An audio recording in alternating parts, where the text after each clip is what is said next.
wabarakatuh. Perkenalkan, saya Tiara Alfiatur Rizky dengan NIM 245211122 kelas 2D Manajemen Bisnis Syariah, mahasiswa UIN Raden Mas Said Surakarta. Video ini saya buat sebagai tugas mata kuliah Ilmu Fikih yang diampu oleh Bapak Nur Hidayat Al-Amin, Magister Ekonomi Syariah. Di sini saya akan menjelaskan tentang pengertian ilmu fikih dan perbedaan antara ilmu fikih serta usul fikih. Berikut adalah penjelasannya. Yang pertama, saya akan menjelaskan tentang pengertian ilmu fikih. Secara bahasa, fikih berasal dari kata faqaha yang berarti memahami dan mengerti. Sedangkan secara istilah, fikih ialah ilmu yang berbicara tentang hukum-hukum praktis yang dimana penetapannya diupayakan melalui pemahaman yang mendalam terhadap dalil-dalil yang terperinci. Secara definitif, fikih berarti ilmu yang menjelaskan tentang hukum-hukum syar'i dan bersifat amaliyah yang digali serta dikemukakan dari dalil-dalil yang jelas. Dalam definisi ini, berarti fikih diibaratkan dengan ilmu karena fikih itu bersifat doni. Fikih dapat dicapai oleh mujtahid dengan donya, sedangkan ilmu tidak bersifat seperti fikih atau doni. Selanjutnya saya akan menjelaskan tentang sejarah perkembangan ilmu fikih Islam. Sejarah dan perkembangan ilmu fikih secara umum melewati 4 fase utama, yaitu 1. Periode perkembangan ilmu fikih pada masa Nabi Muhammad SAW. Pada masa Nabi Muhammad dapat disebut juga sebagai masa turunnya Al-Quran yang dimulai dengan diangkatnya sebagai utusan terakhir 13 tahun sebelum hijrah ke Madinah, serta berakhir dengan meninggalkan Nabi Muhammad pada tahun ke-11 setelah hijrah. Periode ini sangat singkat, hanya sekitar 23 tahun. Namun, pengaruhnya sangat besar terhadap perkembangan ilmu fikih. Pada masa inilah Rasulullah mewariskan sejumlah nas-nas hukum baik bersumber dari Al-Quran maupun Al-Sunnah. Periode ini dibagi menjadi 2 masa, yaitu pada masa Mekah dan masa Madinah. Sifat hukum wahyu di Mekah sangat berbeda dengan di Madinah. Selama periode Mekah, 13 tahun pertama misi Nabi, wahyu difokuskan pada usul al-din atau prinsip-prinsip agama. Ini merupakan aspek fundamental dari keyakinan, yaitu keyakinan kepada keesaan Allah, konsep penabian, serta kehidupan setelah kematian. Hal ini juga mencakup nilai moral atau akidah, karena pada masa inilah Rasulullah diarahkan untuk memperbaiki akidah, karena akidah merupakan fondasi dalam hidup umat manusia. Pada masa hijrah Nabi ke Madinah, sifat wahyu semula hanya menceritakan tentang keyakinan dan akidah. Pada masa inilah wahyu menitikberatkan pada hukum yang merinci tentang perintah untuk melakukan sholat, puasa, zakat, serta haji. Selain itu juga menyangkut muamalah seperti penjualan, sewa, kontrak, dan juga larangan kejahatan seperti perzinaan, pembunuhan, serta kejahatan lainnya. Al-Quran meletakkan prinsip-prinsip umum untuk semua peraturan tersebut. Kemudian Nabi Muhammad akan menjelaskan secara rinci melalui ucapan, tindakan, dan juga persetujuannya. Namun, Nabi tidak menjelaskan secara detail sebagaimana yang sudah dijelaskan dalam kitab-kitab fikih. Ciri yang sangat menonjol dari fase ini adalah hukum tidak diwahyukan sekaligus, namun diturunkan secara berangsur-angsur. Pada masa ini, ijtihad yang dilakukan oleh Rasulullah juga dilakukan oleh para sahabat. Bahkan ada kesan Rasulullah mendorong para sahabatnya untuk berijtihad. Hanya saja, ijtihad pada masa Rasulullah ini tidak seluas pada masa sesudah Rasulullah, karena banyak masalah-masalah yang ditanyakan kepada Rasulullah dan kemudian langsung dijawab serta diselesaikan oleh Rasulullah sendiri. Yang kedua, periode perkembangan ilmu fikih pada masa sahabat.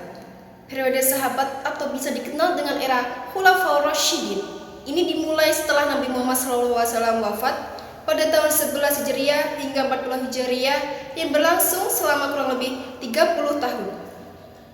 Pada masa Nabi Muhammad, wahyu ilahi lengkap dalam bentuk Al-Quran dan Sunnah, dan itu menjadi sebagai sumber utama dalam penilaian hukum dan keputusan para ahli hukum di antara para sahabat.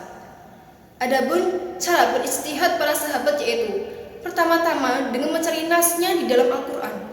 Apabila tidak ditemukan, maka para sahabat akan mencari di dalam hadis. Dan apabila juga tidak ditemukan, maka baru berijtihad dengan cara bermusyawarah di antara para sahabat. Inilah bentuk ijtihad jama'i. Apabila mereka menyepakati, maka terjadilah ijma' sahabat. Keputusan ini kemudian akan menjadi pegangan seluruh umat. Walaupun demikian, tidak menutup kemungkinan adanya ijtihad para sahabat pada masalah-masalah bersifat pribadi dan tidak relevan dengan kemaslahatan umum. Mereka akan menanyakan masalah kepada seorang sahabat Nabi dan diberikan jawabannya. Ada beberapa metode yang digunakan pada masa sahabat dalam berijtihad, yaitu dengan semata pemahaman lafaz, yaitu dengan memahami maksud yang terkandung dalam lahir lafaz, dan juga dengan memahami alasan dalam suatu kasus kejadian yang baru, kemudian menghubungkan dengan dalil yang memiliki alasan yang sama dengan kasus tersebut. Pada masa inilah sudah ada 3 sumber hukum, yaitu Al-Quran, Al-Sunnah, dan ijtihad sahabat. Ijtihad terjadi dengan ijtihad jama'i dalam masalah-masalah yang berkaitan dengan kemaslahatan umum dan dengan ijtihad fardi dalam hal-hal yang bersifat pribadi. Para sahabat memiliki metodologi yang sangat jelas untuk mengeluarkan keputusan hukum.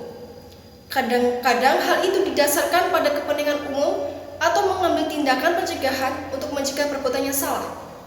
Dan tidak semua sahabat dianggap ahli hukum untuk memberikan suatu keputusan hukum.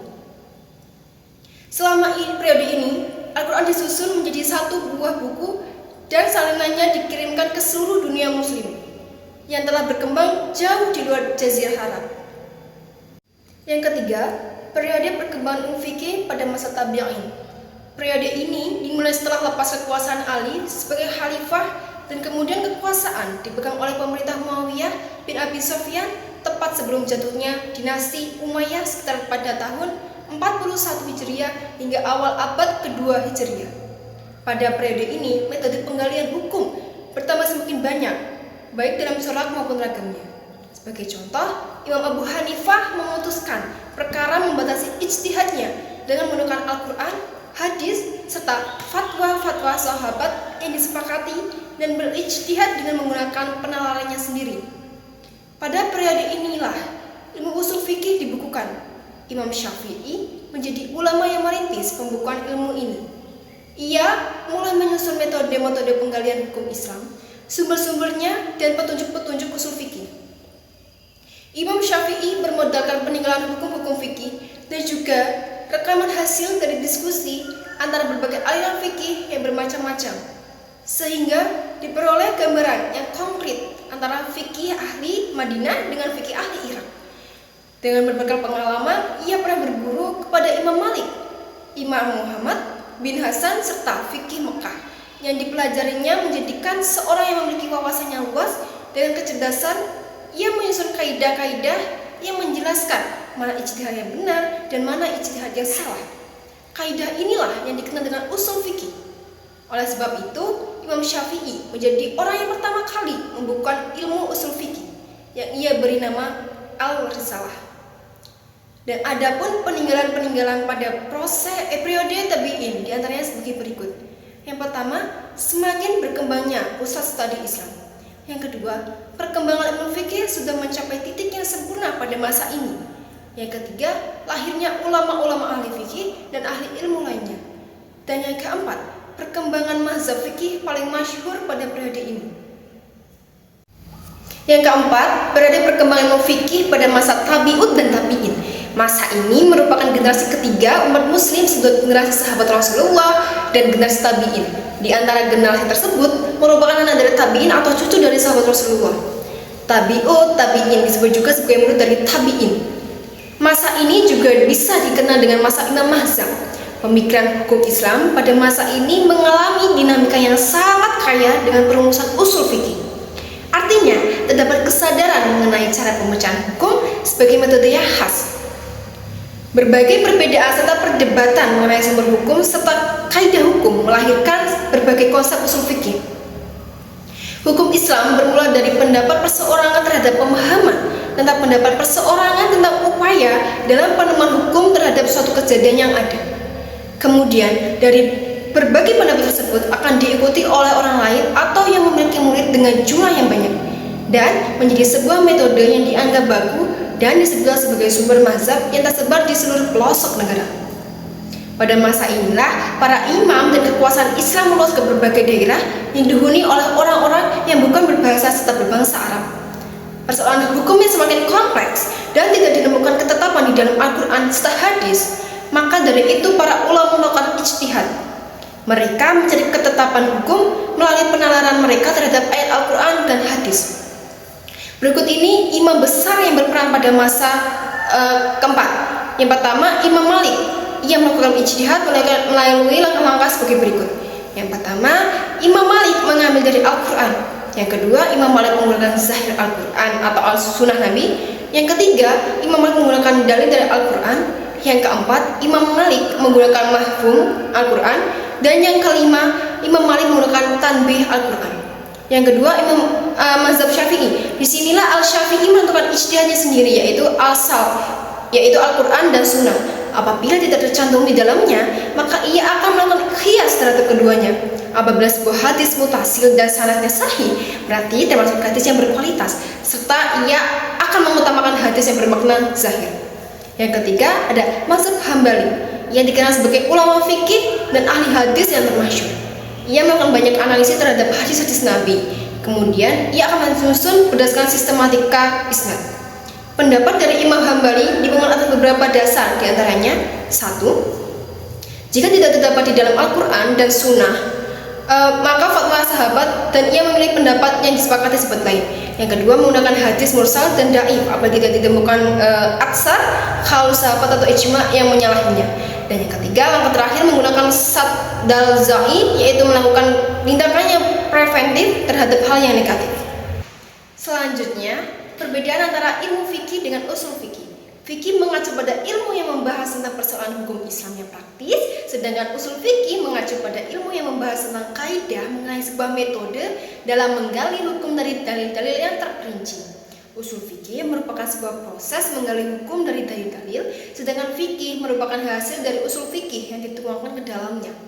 Fikih tidak akan ada jika usul fikih tidak bekerja, sedangkan usul fikih adalah awal proses dan dapat melihat keputusan lama yang ada dalam ilmu fikih. Fikih memiliki perbedaan dengan usul fikih. Perbedaan yang mendasar antaranya dapat disimpulkan sebagai berikut. Yang pertama, fikih merupakan pengalaman dalilnya ketetapan hukumnya telah jelas yang diproduk oleh usul fikih. Sedangkan usul fikih merupakan sebuah metode untuk menggali hukum dan nas Al-Quran dan As-Sunnah. Yang kedua, fikih menjadikan dalil sebagai rujukan dalam sebuah perbuatan, sedangkan usul fikih menetapkan dalil. Yang ketiga, ilmu fikih bergerak setelah usul fikih, sedangkan usul fikih lebih dahulu bekerja. Dan yang keempat, usul fikih dalam mengistibat hukum menggunakan kaidah-kaidah yang kemudian menghasilkan jenis hukum tertentu seperti wajib, sunnah, haram, makruh, serta mubah. Lalu fikih menjelaskan cara rinci bentuk praktik suatu perbuatan sebagai bagian dari jenis-jenis hukum tersebut. Inilah presentasi saya mengenai pengertian ilmu fikih dan perbedaan antara ilmu fikih dengan usul fikih. Terima kasih telah menyaksikan. Akhir kata, wassalamualaikum warahmatullahi wabarakatuh.